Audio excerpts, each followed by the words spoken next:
Let's continue the idea of economic estimates of the cost of climate change and social cost of carbon dioxide, carbon. So, economically speaking, investments in mitigation and climate impacts are irreversible. It's not like you mitigate climate and you reap the benefits and recover the costs.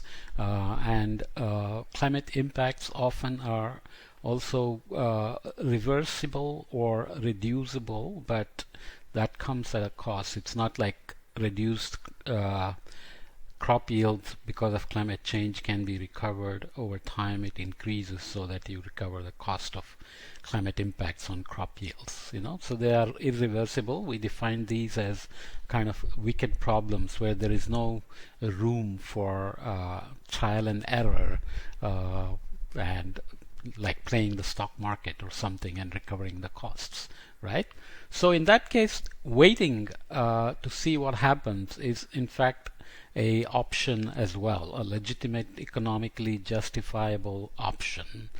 And we talked about the positive impacts of reducing the short-living climate pollutants like methane and CFCs and carbon and soot particles and so on.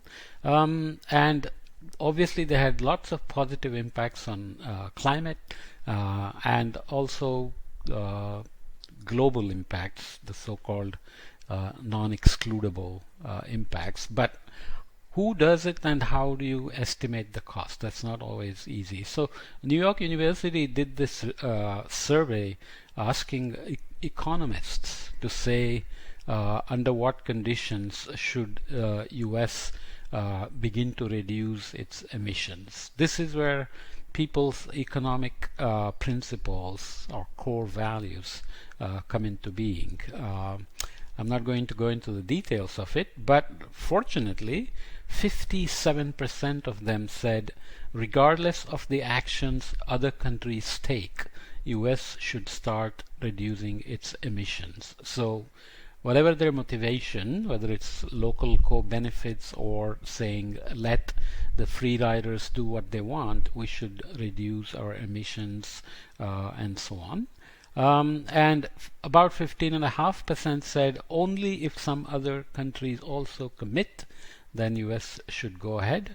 Almost 22% said only if other major emitters commit. So there is always this idea that India and China are going to be the big polluters anyways, and their population is big and growing. So usually what they mean is these and maybe some European countries or the European Union. And there were a small percentage which said they had no opinion and that under no circumstances should US reduce its emissions, and some tiny fraction, less than 1%, said only if every country commits to reducing emissions through a global treaty should the US go ahead. Okay, that gives you a sense of how economists themselves view the issue of investing in mitigating climate change or reducing one's own emissions at a national level, right? So this is an estimate here from the German Institute of Economic Research in $1 trillion, showing what will be the policy cost, damages, and total costs, and total damages by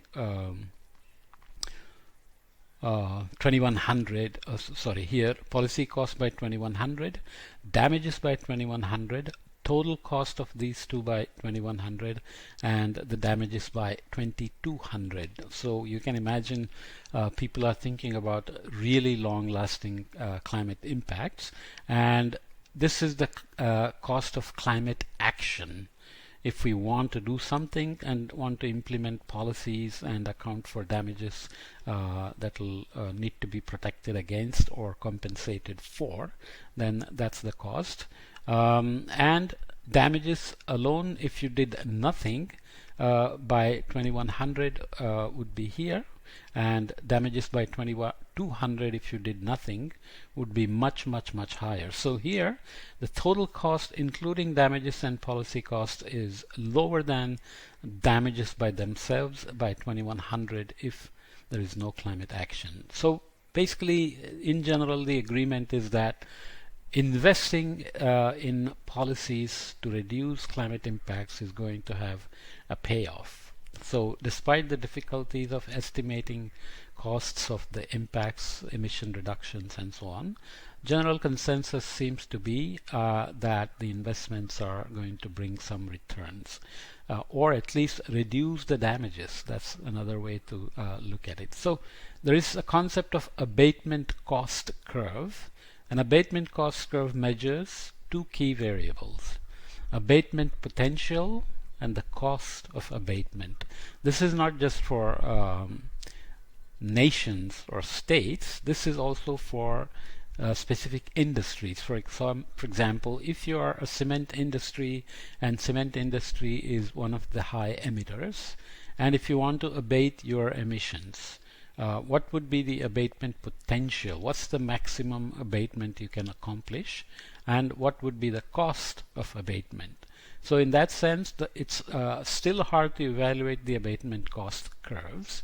And reducing greenhouse gases by producing less is an option. So if you're a cement company that's emitting a certain amount relating to associated with the amount of production you have, simply reducing the total manufacturing capacity can obviously reduce your greenhouse gas emissions, but economically, why would anybody agree to that? If you have a market where you can sell it, why would they suddenly reduce the production unless the penalty associated with that additional greenhouse gas emission is so high that the policy imposed makes them incentivizes them to reduce production? Or there could be low carbon inputs, that the carbon production involved in the inputs of cement production can somehow be reduced.